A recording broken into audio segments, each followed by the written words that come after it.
परिचय। अनुज और उसकी माँ उसके 1 साल के भाई के लिए खिलौने खरीदने के लिए खिलौने की दुकान में गए। अनुज ने अपने आप को विभिन्न तरह और आकार के खिलौनों से घिरा हुआ पाया।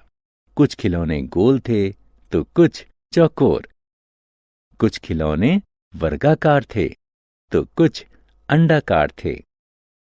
उसे आकारों की दुनिया आकर्षक लगी। वह आकारों के बारे में और जानने के लिए उत्सुक है। आकारों के अध्ययन को ज्यामिति कहते हैं। इस पाठ में हम आकारों के बारे में विस्तार से जानेंगे। आओ सीखें। रेखा, रेखाखंड और किरण को परिभाषित करना। रेखाखंड को मापना। वृत्त बनाना।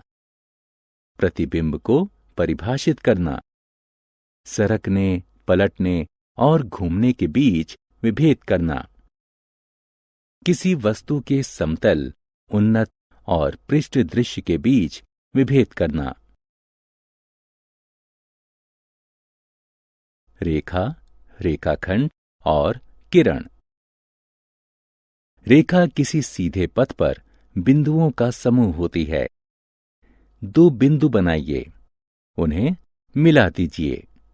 इसका परिणाम एक सीधी रेखा होगी। रेखा में कोई अंत बिंदु नहीं होता। ये दोनों सिरों की तरफ अनंत दूरी तक बढ़ाई जा सकती हैं। रेखाखंड रेखा का भाग होता है। इसमें 2 अंत बिंदु होते हैं। इसकी लंबाई निश्चित होती है और इसे बढ़ाया नहीं जा सकता। किरण भी रेखाखंड की तरह रेखा का एक भाग होती है। हालांकि इसमें सिर्फ एक अंत बिंदु होता है, अतः इसे एक सिरे की तरफ अनंत दूरी तक बढ़ाया जा सकता है। किरण का सबसे प्रचलित उदाहरण है सूर्य की किरणें।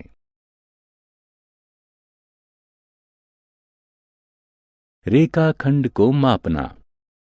आइए सेंटीमीटर स्केल की सहायता से एक रेखाखंड को मापें। एक रेखाखंड खींचिए जिसके अंत बिंदु P और Q हों। स्केल के शून्य स्थान को ठीक बिंदु P के बराबर में रखें। देखिए कि बिंदु Q स्केल की किस संख्या के सामने है। Q संख्या 6 के सामने है। संख्या 0 और 6 के बीच 6 सेंटीमीटर की दूरी है। इसका अर्थ है कि रेखाखंड PQ की लंबाई 6 सेंटीमीटर है। वृत्त। यहां बहुत सी वस्तुएं हैं। एक चूड़ी, एक पहिया, एक फ्रिज, एक बिस्किट और एक पिज्जा। इन सभी में एक चीज सामान्य है और वो चीज है इनका आकार। ये सभी आकार में वृत्ताकार हैं। इनमें से प्रत्येक वस्तु एक वृत्त है। वृत्त का निर्माण। आइए धागे की सहायता से वृत्त बनाना सीखें। धागे का एक टुकड़ा लीजिए। धागे का एक सिरा अपनी नोटबुक से चिपका दीजिए।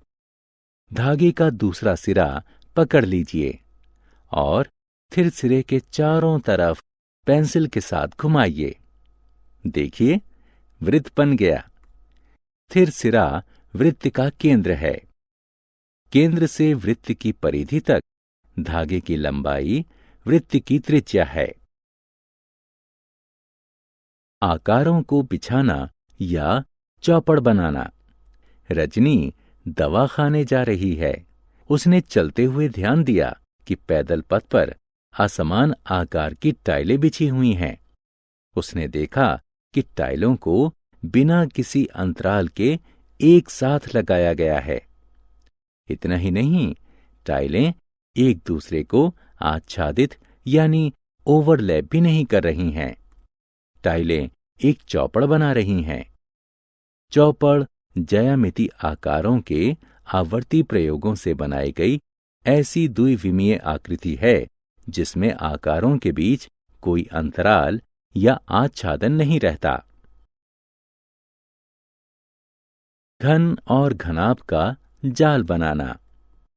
त्रिविमीय आकार का एक जाल एक ऐसी व्यवस्था है जिसे समान किनारों पर मोड़ने से एक त्रिविमीय वस्तु प्राप्त होती है। यहाँ पर कुछ जाल दर्शाए गए हैं।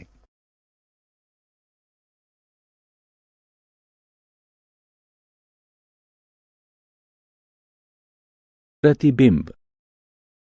जब आप दर्पण के सामने खड़े होते हैं तो आप दर्पण में अपना प्रतिबिंब देखते हैं। आप वस्तु हैं और प्रतिबिंब छवि है। प्रतिबिंब के बारे में कुछ मनोरंजक जानकारियां निम्न हैं। वस्तु और दर्पण के बीच की दूरी उतनी ही होती है जितनी कि दर्पण और छवि के बीच होती है। वस्तु और छवि का माप और आकार बिल्कुल समान होता है।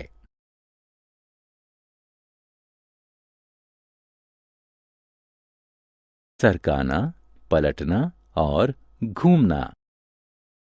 आपने अपने दैनिक जीवन में सरकना और पलटना शब्द का बहुत बार प्रयोग किया होगा। आइए देखें कि गणित में इनका क्या अर्थ है।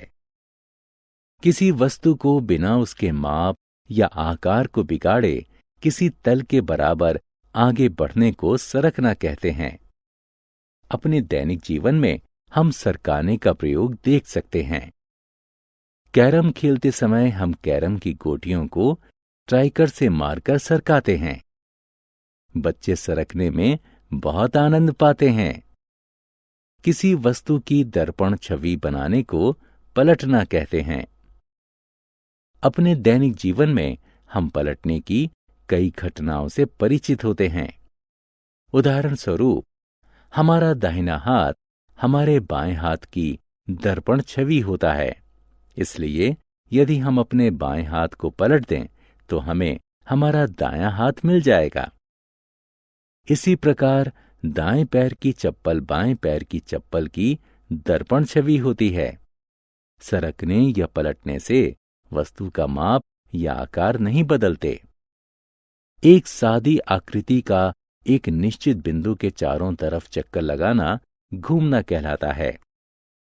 दैनिक जीवन में घूमने का उदाहरण है पवन चक्की।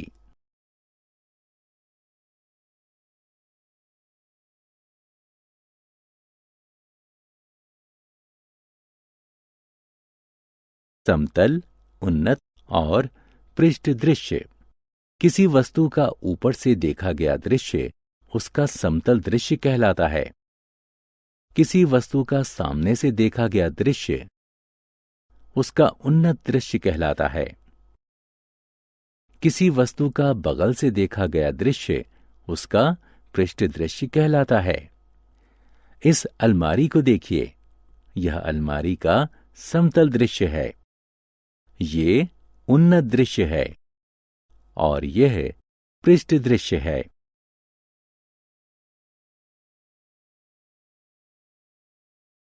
हमने क्या चर्चा की?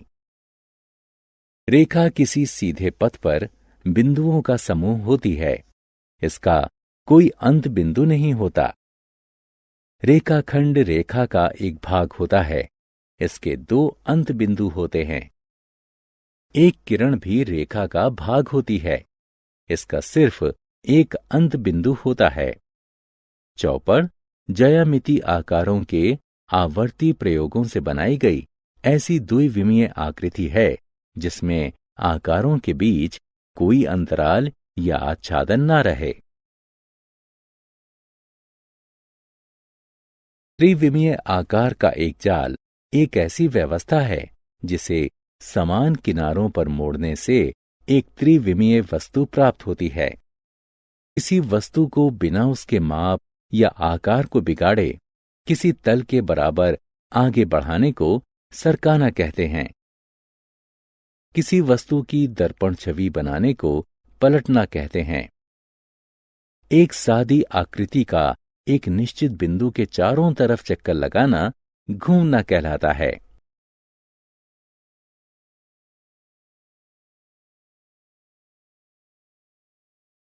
किसी वस्तु को दिखाना ऊपर से समतल दृश्य कहलाता है।